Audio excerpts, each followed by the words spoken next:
Okay, let's dive right into this explainer, where we're going to demystify the completely fascinating, lifelong psychological machinery behind human identity. I mean, have you ever actually stopped to wonder exactly how you became the person you are today? Picture this. You step in front of a mirror in a dimly lit room, reach out to touch your reflection, and suddenly realize you're staring directly at the grandest project of your entire life. This ancient imperative to know thyself isn't just some dusty old philosophy. It is quite literally the foundation of how our minds operate every single day, locked in this dramatic, lifelong theater. Now, what's kind of wild when you think about it is this concept of reflexivity. It's our mind's uncanny ability to split consciousness into two parts, the active, thinking I and the observed, evaluated me. Whenever you experience a really profound sense of self, you're actually witnessing a private, internal conversation where your subjective awareness is actively critiquing your personal traits and your social roles. So, to understand how we adapt, we're going to build our identity layer by layer through 5 phases. We'll start with the grandest human project, then playing the social actor, becoming a motivated agent, the autobiographical author, and finally, writing your redemptive story. Think of this as our architectural blueprint. It reveals how foundational thinkers like Charles Taylor and researcher Dan P. McAdams conceptualized the self as a continuous, 3-layered masterpiece. And the key here is that these layers don't replace each other, they stack. We evolve from managing traits, to pursuing goals, and finally to constructing deep narrative meaning over the course of our lives. All right, let's jump straight into layer number 1, playing the social actor. Let's see how this builds from the very moment we first recognize our own physical bodies as toddlers. Shakespeare actually hit the nail on the head when he wrote that all the world's a stage and we're merely players. Our very first psychological persona is deeply concerned with performing specific roles in this arena. We are hardwired to care intensely about our social reputation, our acceptance, and our status within our peer groups. This social actor phase actually kicks in around 18 months old, right when mirror self-recognition happens. A toddler suddenly realizes, hey, that reflection is my own body, and they start throwing around definitive words like me and mine. As this actor develops, we start experiencing these incredibly powerful social emotions, things like pride, shame, guilt, and embarrassment. And those emotions act as internal regulators to keep our group behavior in check. So why does this matter? Well, it has massive real-world implications, especially when we go through major life transitions. For example, a 2023 developmental psychology study showed that when institutions actively foster inclusive environments, non-traditional college students can successfully rewrite their social roles. When the actor feels safe on stage, it literally prevents imposter syndrome, which leads to dramatically boosted GPAs and significantly lower dropout rates. I want you to take a quick second to reflect on your own social reputation. Ask yourself this: how do the invisible masks you wear to fit into different social groups change the person you see when you're completely alone? Because the roles we play out there in the world invariably shape the person looking back at us in the mirror.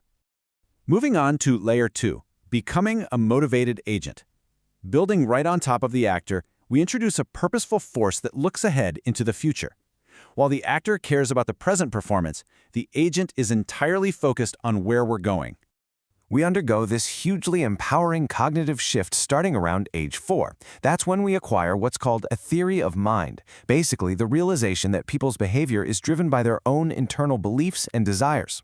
From there, we transform into motivated agents, totally capable of making calculated choices to protect our self-esteem and chase long-term success.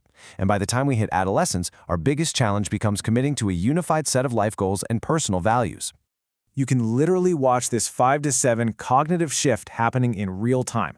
Just look at young children in a classroom. They become highly systematic and intentional about earning social praise and completing their tasks.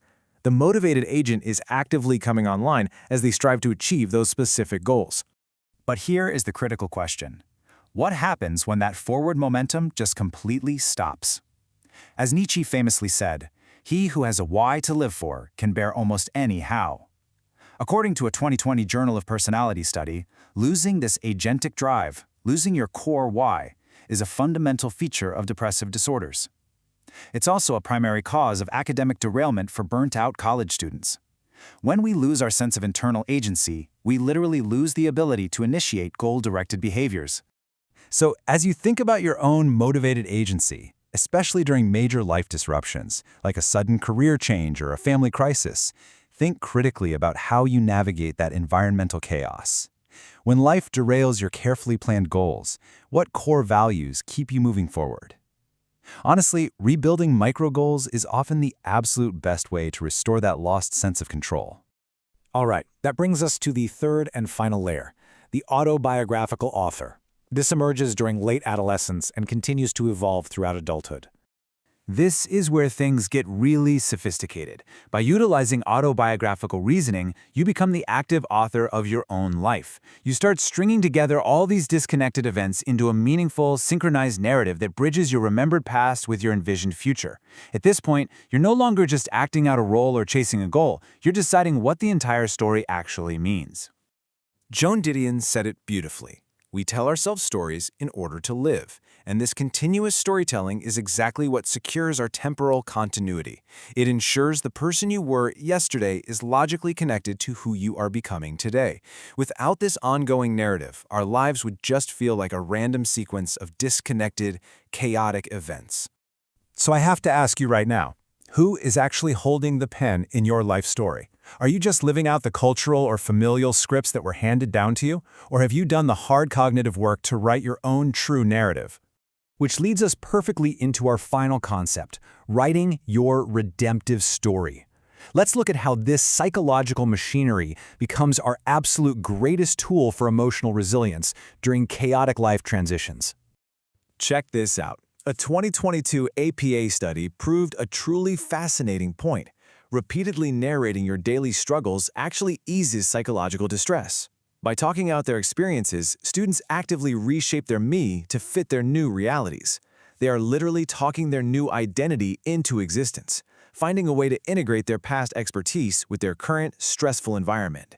By borrowing redemptive cultural scripts, we can actively frame our hardships as vital turning points.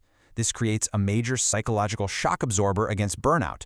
The science shows us that people who author their challenges this way, framing it as moving from suffering into an enhanced state of recovery, exhibit significantly higher levels of mental health, self-esteem, and endurance. It is a total game changer.